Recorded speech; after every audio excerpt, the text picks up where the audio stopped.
તો ગોધરા શહેર સહિત પંચમહાલ જિલ્લામાં ગણેશ ચતુર્થીની ભક્તિભાવપૂર્વક ઉજવણી કરવામાં આવી। જિલ્લાના ગણેશ મંદિરોમાં પણ વહેલી સવારથી ભક્તોની ભારે ભીડ જોવા મળી। ગણેશ ચતુર્થીને લઈ તમામ ગણેશ મંડળો દ્વારા ગણેશજીની સ્થાપનાને લઈને તમામ પ્રકારની તૈયારીઓ કરવામાં આવી। વાજતે ગાજતે ગણેશજીને લાવ્યા બાદ આજે વિધિવત રીતે ગણેશજીની સ્થાપના કરવામાં આવી છે।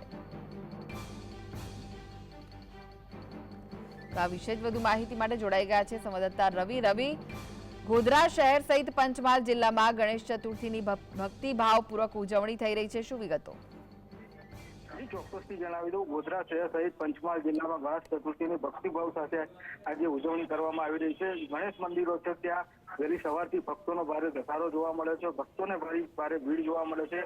ભક્તો જે છે તે દાદાના દર્શન કરી ધન્યતા અનુભવે છે। ખાસ કરીને જો આ ગણેશ ઉત્સવને લઈને વાત કરવામાં આવે તો ગોધરા શહેરના જે વિવિધ વિસ્તારો છે ત્યાં પણ વાજતે દાદાનું સ્થાપન આજે કરવામાં આવનાર છે। ગણેશ ચતુર્થીને લઈને તમામ જે ગણેશ મંડળો છે તેઓ દ્વારા સ્થાપનાને લઈને પણ તમામ પ્રકારની જે તૈયારીઓ છે તે કરી દેવામાં આવી છે।